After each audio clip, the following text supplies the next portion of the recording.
Assalamu alaikum. Welcome to management lecture. In this lecture, I will tell you about discuss the contingency factors that favor either the mechanistic model or the organic model of the organizational design. ठीक है, आपको पता है कि ये topic या ये question organisational structure and design chapter में से है। मैकेनिस्टिक मॉडल क्या होता है और ऑर्गेनिक मॉडल क्या होता है ये मैं आपको पहले ही बता चुकी हूँ।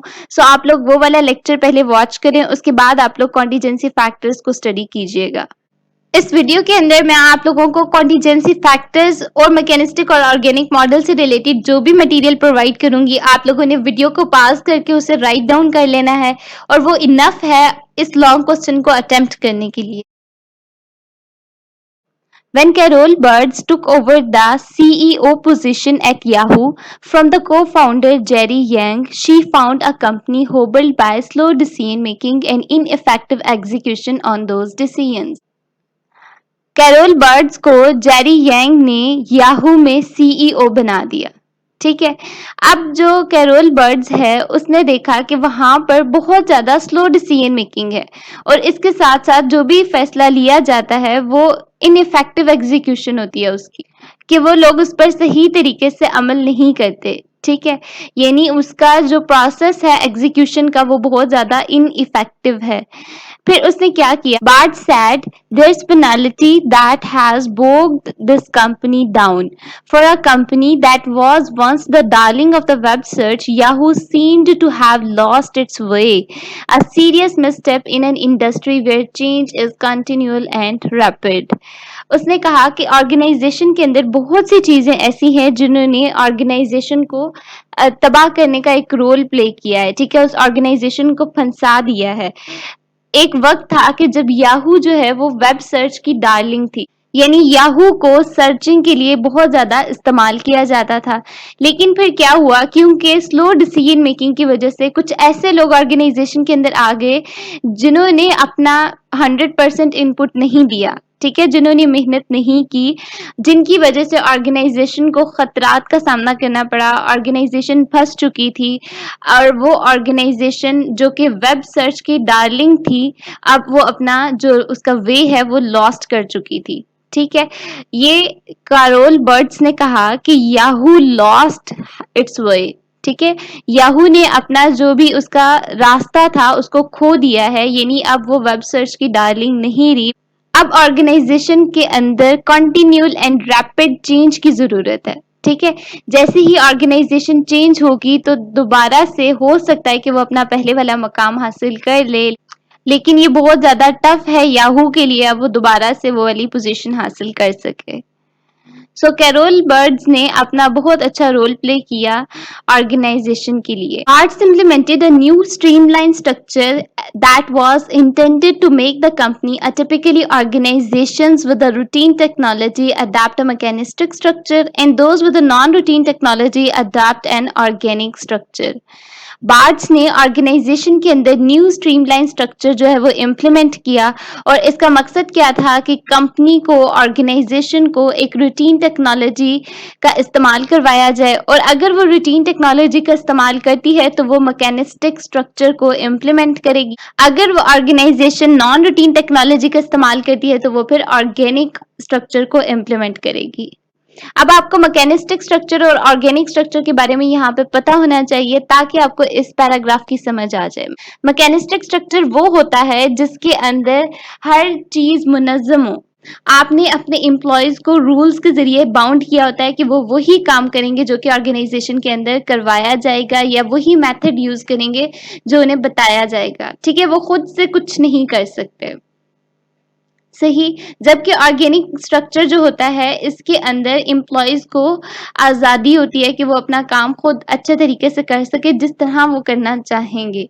ठीक है, लेकिन ये होता है कि आपने अपना काम जो है ना वो 100% अचीव करना है। यहाँ पर रूल्स इतने ज्यादा नहीं होते। Firms such as insurance companies and banks most often have a mechanistic structure. Firms जैसे कि इंश्योरेंस कंपनीज होगी, बैंक्स हो गए, वो मैकेनिस्टिक स्ट्रक्चर को इस्तेमाल करते हैं। अगर आप लोग इस डायग्राम को देखें, मैकेनिस्टिक स्ट्रक्चर जो होता है इसकी एक अंदर अरेंजमेंट नजर आ रही है आप लोगों को, जबकि ऑर्गेनिक स्ट्रक्चर के अंदर कोई अरेंजमेंट नहीं है। ठीक है, यहाँ पर एक अच्छा चेन ऑफ कमांड आपको नजर आ रहा होगा, और यहाँ पर कुछ भी अच्छा चेन ऑफ कमांड नहीं है। नहीं पता चल रहा आपको कि ऑर्डर कहाँ से ट्रांसफर हो रहा है, कौन टॉप मैनेजर है, या कुछ भी एक अच्छा माहौल आपको नजर नहीं आ रहा। ठीक है, मैकेनिस्टिक स्ट्रक्चर के अंदर आपको रूल्स एंड रेगुलेशंस फॉलो करने होते हैं, जबकि ऑर्गेनिक स्ट्रक्चर के अंदर ऐसा कुछ भी नहीं होता। ठीक है, सो इस डायग्राम को अगर आप जहन में रखेंगे तो आपको मैकेनिस्टिक स्ट्रक्चर और ऑर्गेनिक स्ट्रक्चर का कंसेप्ट क्लियर हो जाएगा। Top managers typically put a lot of thought into designing an appropriate organizational structure. Top managers बहुत ज़्यादा मेहनत करते हैं, ठीक है, ताकि वो organization के मुताबिक organizational structure design कर सकें. What that appropriate structure is depends on 4 contingency variables. और जो ये वाला अपारोपाइरेट ऑर्गेनाइजेशनल स्ट्रक्चर होता है, ये 4 कॉन्टीजेंसी वेरिएबल्स पर डिपेंड करता है, जो कि कॉन्टीजेंसी फैक्टर्स भी हैं, जिनसे हमें पता चलता है कि हम लोगों ने कौन सा स्ट्रक्चर यूज करना है। Number 1, strategy and structure. Number 2, size and structure. Number 3, technology and structure. And number 4, environmental uncertainty and structure. सबसे पहले देखते हैं कि स्ट्रेटेजी एंड स्ट्रक्चर क्या है। An organisation structure should facilitate goal achievement. ठीक है, एक ऑर्गेनाइजेशन स्ट्रक्चर जो है वो किस चीज को फैसिलिटेट करे, गोल अचीवमेंट को, यानी जो भी हमारा टारगेट है वो 100% अचीव होना चाहिए। ये हर ऑर्गेनाइजेशन का एक मोटो होता है, because goals are an important part of the organisation strategies. ठीक है, गोल्स को अचीव करेंगे तो हमें कुछ बेनिफिट होगा ना। अगर हम गोल्स को ही अचीव नहीं करेंगे या गोल्स को अचीव करते हुए दरमियान में ही छोड़ देंगे तो क्या हुआ, कुछ भी फायदा ना हुआ ना, हमने जो भी एफर्ट की वो सारा कुछ वेस्ट हो गया। ठीक है, तो हमारी जो भी ऑर्गेनाइजेशन की स्ट्रेटेजीज होती हैं उनके अंदर गोल एक इम्पोर्टेंट रोल प्ले करता है, उसका एक इम्पोर्टेंट हिस्सा होता है। ठीक है, it's only logical that strategy and structure are closely linked. Strategy and structure जो होते हैं वो क्लोजली लिंक्ड होते हैं आपस में। For instance, the flexibility and free-flowing information of the organic structure works well when an organization is pursuing meaningful and unique innovations. The mechanistic organization, with its efficiency, stability, and tight controls, work best for companies wanting to tight control cost. मिसाल के तौर पर जब एक organisation नई चीज़ों को फ़रोग देना चाहती है, यानी उनको परस्यू करना चाहती है, तो वो ऑर्गेनिक स्ट्रक्चर का इस्तेमाल करती है, बिकॉज इसके अंदर फ्लेक्सिबिलिटी है और फ्री फ्लोइंग ऑफ इंफॉर्मेशन है। ठीक है, आप लोग ऑर्गेनाइजेशन के एम्प्लॉयज़ को स्पेस देते हैं, वो इजीली अपने जो मालूमात है वो एक से दूसरे लोगों तक पहुंचा सकते हैं, और बहुत कुछ होता है। The mechanistic organization, with its efficiency, stability, and tight controls, work best for companies wanting to tight control cost. और मैकेनिस्टिक ऑर्गेनाइजेशन के अंदर क्या होता है कि एफिशिएंसी होती है, स्टेबिलिटी होती है, और ऑर्गेनाइजेशन के जो एम्प्लॉयज होते हैं उनके काम के ऊपर पूरा फोकस होता है। ठीक है, कभी भी ऐसा नहीं होता कि जो हमारा बजट है वो ज़्यादा हो जाए। ठीक है, यानी जितना हमने मुख्तस किया है हम लोग उससे ज़्यादा खर्च कर लें, ठीक है, प्रॉफिट कम हो जाए। तो इन सब चीज़ों के लिए मैकेनिस्टिक ऑर्गेनाइजेशन के अंदर उन्होंने रूल्स एंड प्रोसीजर्स सेट किए होते हैं। ठीक है, टाइटली कंट्रोल कॉस्ट होती है। ठीक है, हमारा कभी भी जो है ना वो एक्सपेंसेस ऑर्गेनाइजेशन के नहीं बढ़ते, और हमें प्रॉफिट भी अच्छा खासा होता है। ये मैकेनिस्टिक ऑर्गेनाइजेशन के अंदर होता है। ठीक है, हम लोग ऑर्गेनाइजेशन की स्ट्रेटेजीज ऑर्गेनाइजेशन के स्ट्रक्चर को देखते हुए बनाते हैं। ठीक है, अगर हम लोग ऑर्गेनिक स्ट्रक्चर को फॉलो कर रहे हैं तो हम लोग उस लिहाज से फिर अपनी स्ट्रेटेजीज बनाएंगे, और अगर हम लोग मैकेनिस्टिक स्ट्रक्चर को फॉलो कर रहे हैं तो फिर हम लोग उनको देखते हुए अपनी स्ट्रेटेजीज बनाएंगे। स्ट्रेटेजीज किसी भी ऑर्गेनाइजेशन के लिए बहुत इंपॉर्टेंट है। सो आई होप आपको समझ आ गई होगी, बिकॉज स्ट्रेटेजी के ऊपर हम लोग एक पूरा चैप्टर पढ़ चुके हैं, और स्ट्रक्चर के ऊपर अब हम लोगों ने ये चैप्टर पढ़ा है जिसके अंदर आप लोग ऑर्गेनिक स्ट्रक्चर और मैकेनिस्टिक स्ट्रक्चर के बारे में बात करेंगे। नेक्स्ट है हमारे पास technology and structure. Technology structure पर किस तरह डिपेंड करती है, ये टेक्नोलॉजी और स्ट्रक्चर का क्या ताल्लुक है, ये हम लोग इसके अंदर पढ़ेंगे। Every organization uses some form of technology to convert its input into outputs. ठीक है, ये तो हमें भी पता है कि ऑर्गेनाइजेशन जो है वो कोई ना कोई टेक्नोलॉजी इस्तेमाल करती है ताकि वो अपनी इनपुट्स को आउटपुट्स में तब्दील कर सके। The initial research on technology's effect on structure can be traced to John Woodward। जो भी इब्तदाई रिसर्च हुई है कि टेक्नोलॉजी स्ट्रक्चर को इफेक्ट करती है वो जॉन वुडवार्ड ने की है। Who studied small manufacturing firms in southern England to determine the extent to which structural designs element were related to organizational success।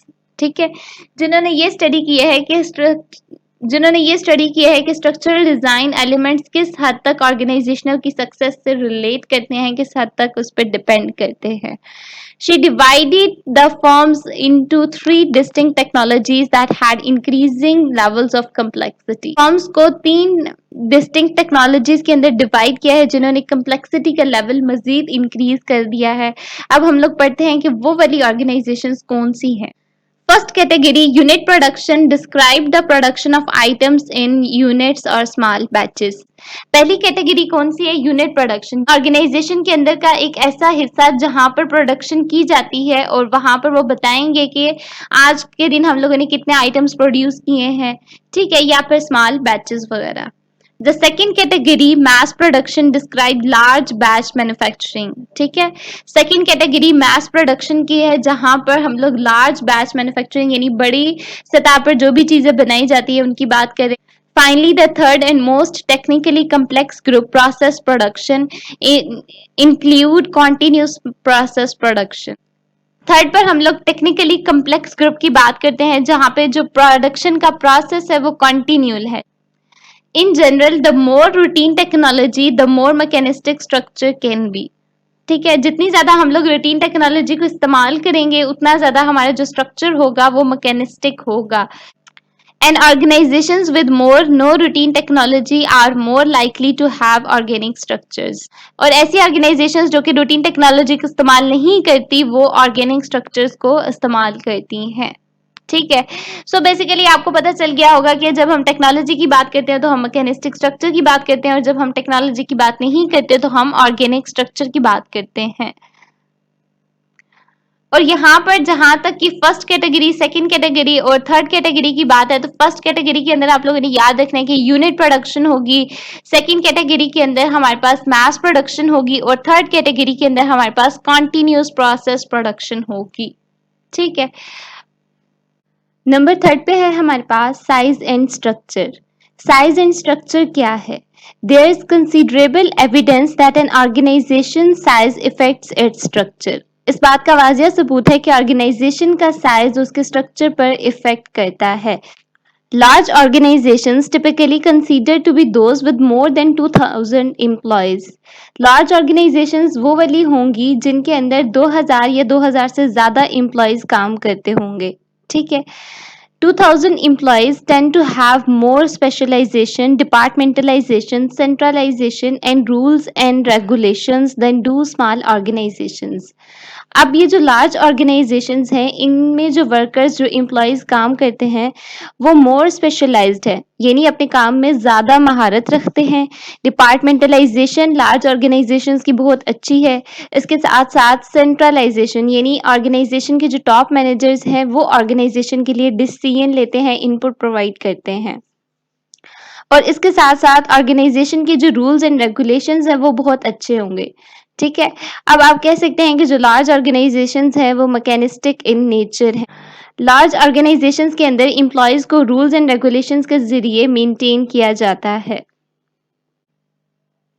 Organisational design के 6 की एलिमेंट्स जिनमें से कुछ का जिक्र यहाँ पर हुआ है जैसे कि स्पेशलाइजेशन, डिपार्टमेंटलाइजेशन, सेंट्रलाइजेशन और हम लोग जो बाकी हैं वो सब पढ़ चुके हैं। ठीक है, मैं आपके साथ उसका वीडियो लेक्चर शेयर कर चुकी हूँ, आप लोग वो जाके ज़रूर देखें बिकॉज उसको समझने के बाद ही आप लोग कॉन्टीजेंसी फैक्टर्स को अच्छे तरीके से समझ पाएंगे। स्मॉल ऑर्गेनाइजेशंस के अंदर स्पेशलाइजेशन, डिपार्टमेंटलाइजेशन, सेंट्रलाइजेशन ये सब कुछ बहुत कम होता है और वहाँ पर एम्प्लॉयज़ भी लार्ज ऑर्गेनाइजेशंस की निस्बत कम होते हैं। वो लोग छोटे छोटे कॉन्ट्रैक्ट साइन करते हैं तो वहाँ पर इतने ज़्यादा स्पेशलाइज्ड वर्कर्स दरकार नहीं होते। However, once an organization grows past a certain size has influence on structure. ताहम एक ऑर्गेनाइजेशन जो कि पास्ट के अंदर एक सर्टेन साइज के जरिए ग्रो करती है, तो जो साइज का स्ट्रक्चर पर असर है वो कम होता है। ठीक है, साइज जो है वो स्ट्रक्चर के ऊपर इतना ज्यादा असर नहीं रखता। Essentially, once there are around 2000 employees, it's already fairly mechanistic. अगर एक ऑर्गेनाइजेशन के अंदर 2000 employees हैं तो वो fairly mechanistic है। ठीक है, adding another 500 employees won't impact the structure much. अगर हम उसके अंदर 500 और employees शामिल कर दें तो भी उसके स्ट्रक्चर पर इतना ज़्यादा फर्क नहीं पड़ेगा। On the other hand, adding 500 employees to an organization that has only 300 employees is likely to make it more mechanistic. लेकिन दूसरी तरफ ऐसी organizations जिनमें पहले सिर्फ 300 employees हैं और हम अगर 500 employees का इजाफा कर दें वहाँ पर, तो वो organization more mechanistic हो जाएगी। ठीक है, यानी जितनी ज़्यादा ऑर्गेनाइजेशन बढ़ती जाएगी, लार्ज होती जाएगी, उतनी ज़्यादा वो मैकेनिस्टिक होती जाएगी। सो यहाँ पर हमें पता चला कि साइज जो है वो स्ट्रक्चर पर डिपेंड करता है। जितना ज़्यादा साइज बढ़ता जाएगा उतना ज़्यादा जो स्ट्रक्चर है वो फेयरली मैकेनिस्टिक या मोर मैकेनिस्टिक होता जाएगा। नेक्स्ट हमारे पास है इन्वायरमेंटल अनसर्टेनिटी एंड स्ट्रक्चर। ठीक है, इन्वायरमेंटल अनसर्टेनिटी नाम से जाहिर है ना कि हमारे पास गैर मुतवक्का सूरत हाल या गैर मुतवक्का इन्वायरमेंट। ठीक है, अब गैर मुतवक्का इन्वायरमेंट का स्ट्रक्चर से क्या ताल्लुक है ये हम पढ़ेंगे। Some organizations face stable, simple environments with little uncertainty. Others face dynamic and complex environments with a lot of uncertainty. कुछ organizations ऐसी होती हैं जो कि stable और simple environments का सामना करना पड़ता है और वहाँ पर जाहिरी बात है कि uncertainty भी कम होगी, जबकि ऐसी organization जो कि dynamic environment को face करती हैं, ठीक है, तो वहाँ पर uncertainty बहुत ज़्यादा है। ठीक है, बिकॉज ऐसी ऑर्गेनाइजेशंस वही हो सकती है ना जिन्हें लॉस का सामना करना पड़ रहा हो और उन्हें समझ नहीं आ रही कि वो अब क्या करेंगे। तो ऐसी ऑर्गेनाइजेशंस को गैर मुतवक्का सूरत हाल का बहुत ज़्यादा सामना करना पड़ता है क्योंकि वहाँ का जो एनवायरनमेंट है वो बहुत ज़्यादा कम्प्लेक्स है। Managers try to minimize environmental uncertainty by adjusting the organization structure. Managers environmental uncertainty को कम करने के लिए ऑर्गेनाइजेशन स्ट्रक्चर के अंदर तब्दीली लेके आते हैं। ठीक है, उसको एडजस्ट करते हैं, नए रूल्स एंड प्रोसीजर्स बनाते हैं, एम्प्लॉयज के वर्क पर फोकस करते हैं ताकि ऑर्गेनाइजेशन जो है वो थोड़ी स्टेबल हो जाए। In stable and simple environments mechanistic design can be more effective. ठीक है, स्टेबल और सिंपल एनवायरनमेंट में हमें पता है कि मैकेनिस्टिक डिजाइन जो है वो ज्यादा इफेक्टिव होंगे, ऑर्गेनाइजेशन मुनज़्ज़म होगी, हर काम वक्त पर हो रहा होगा।